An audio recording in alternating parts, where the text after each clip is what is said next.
바울은 거짓 사도들에 의해 고린도 교회가 흔들리지 않도록 사도로서 자신의 권위를 이야기하고 있습니다. 거짓 사도들은 그리스도가 아니라 자기 자신을 높였습니다. 아마 자신이 특별한 환상을 보거나 또 특별한 영적 체험을 했다고 자신을 자랑했을 것입니다. 그런 경험을 자랑하지 않는 바울은 그 사도의 권위를 공격받고 비방받았습니다. 그래서 바울 사도는 1절에서 이런 이야기가 그리 유익하진 않지만 부득불 자랑한다고 말하며 이야기하고 있습니다. 바울 사도는 자기 체험을 이야기하면서도 자신을 내세우지 않고 그리스도 안에 있는 한 사람이라는 표현으로 겸손하게 이야기하고 있습니다. 바울 사도는 14년 전에 셋째 하늘에 끌려갔다고 말했습니다. 이 당시 사람들은 하늘이 여러 층으로 이루어져 있다고 생각했는데 여기서 셋째 하늘은 하나님께서 거하시는 가장 높은 하늘을 말하고 있는 것입니다. 바울 사도는 셋째 하늘, 낙원, 즉 에덴 동산과 같이 하나님께서 거하시는 그곳에서 놀라운 말을 들었습니다. 어떠한 거짓 사도도 경험하지 못했던 특별한 경험이었습니다. 하지만 바울 사도는 구체적으로 거기에 대한 이야기를 하지는 않습니다. 아마도 그의 말을 들은 사람들이 그에 대해 지나치게 생각하고 또 따르게 될 수도 있기 때문이었을 것입니다. 바울 사도는 결코 자신을 위해서 자신을 드러내려고 하지 않았습니다. 오히려 바울 사도는 7절에서 하나님께서 바울 사도의 육체의 가시를 주셨다고 합니다. 이 육체의 가시가 무엇인지는 정확히 알 수 없습니다. 하지만 당시 사람들이 누구나 알 수 있는 바울의 연약함이었을 것입니다. 바울 사도는 이런 육체의 가시가 떠나가도록 3번이나 주께 간구했습니다. 하지만 9절에서 주님께서는 이렇게 말씀하셨습니다. 내 은혜가 내게 족하다. 이는 내 능력이 약한 데서 온전하여 짐이라. 바울의 영적 체험이 너무도 크고 놀라운 것이었기에 육체의 가시는 바울을 겸손하게 하는 중요한 수단이었습니다. 하나님께서는 그런 바울의 연약함을 통해서 그분의 능력을 드러내셨습니다. 11절에서 바울 사도는 이런 영적 체험을 이야기한 것은 어리석은 것이라고 말합니다. 고린도 교인들이 거짓 사도들을 따르지 않도록 하기 위해서 어쩔 수 없이 이러한 영적 체험을 말한 것입니다. 그러나 바울 사도는 거짓 사도뿐만 아니라 베드로와 같은 참된 사도에 비해서도 전혀 부족함이 없는 사도였습니다. 바울 사도는 사도로서 자신의 자질에 대해서 참음, 또 표적, 기사, 능력을 행한 것이라고 이야기합니다. 그리고 다른 교회들에 비해 고린도 교회에 폐를 끼치지 않았기에 자신의 그런 불공평함을 용서하라고 풍자적으로 말합니다. 14절에서 바울 사도는 고린도 교회에 3번째로 가기를 준비하고 있습니다. 바울 사도의 목적은 고린도 교회의 교인들의 재물이 아니라 그들 자신이라고 이야기합니다. 그들이 진정으로 회개하고 이전 행실을 버리는 것이 바울 사도의 방문 목적입니다. 거짓 사도들은 바울과 그의 동력자들이 속임수로 고린도 교인들을 착취했다고 또 그들에게서 이익을 취했다고 이야기했습니다. 그러면서 바울 사도와 그 동력자들의 이야기를 듣지 말라고 합니다. 바울 사도는 결코 그들을 속이거나 착취하지 않았다고 이야기합니다.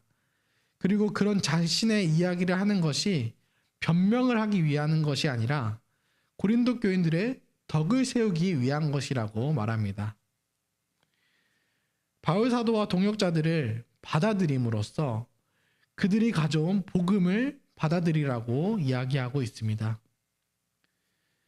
그리고 바울 사도는 자신이 고린도 교회에 도착하기 전에 그들이 회개하기를 간절히 바라고 있습니다. 오늘 말씀에서 세 가지 교훈을 배웁시다. 첫째, 우리 그리스도인은 결코 자기를 높이지 않습니다.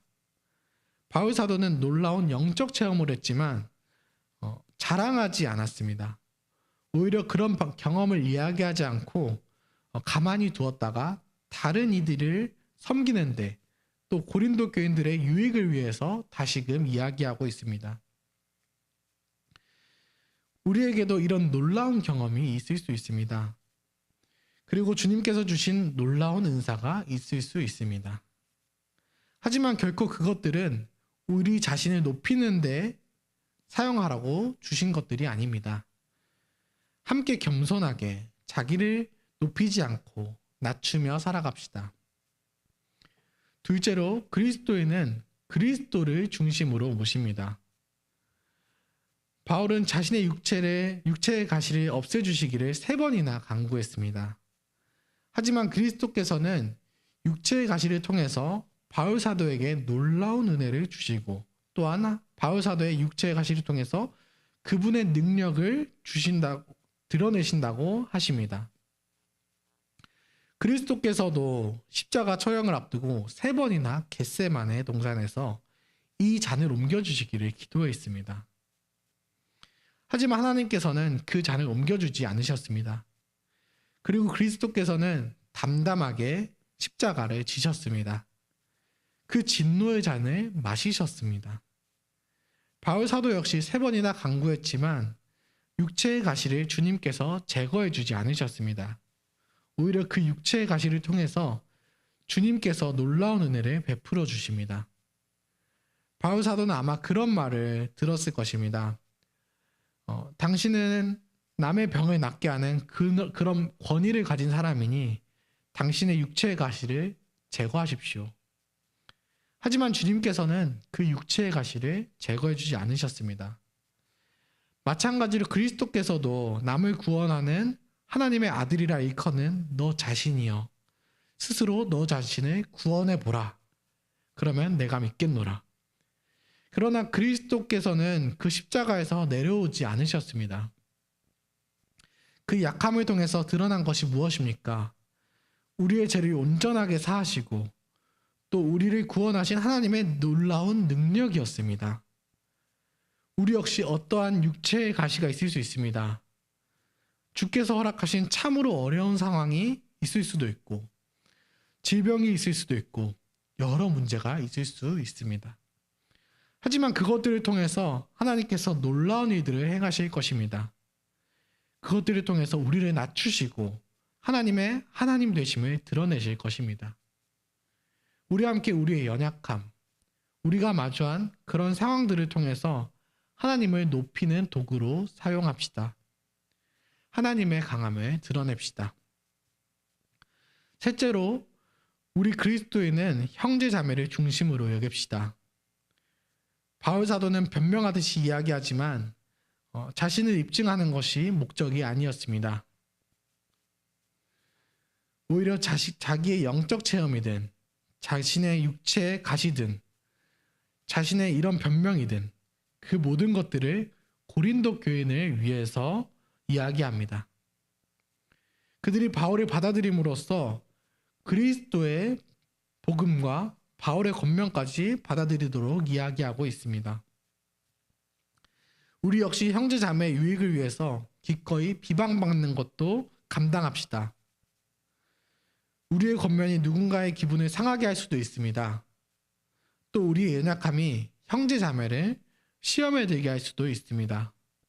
하지만 그 모든 것들이 그들에게 유익이 되기를 바라면서 사랑으로 이야기합시다.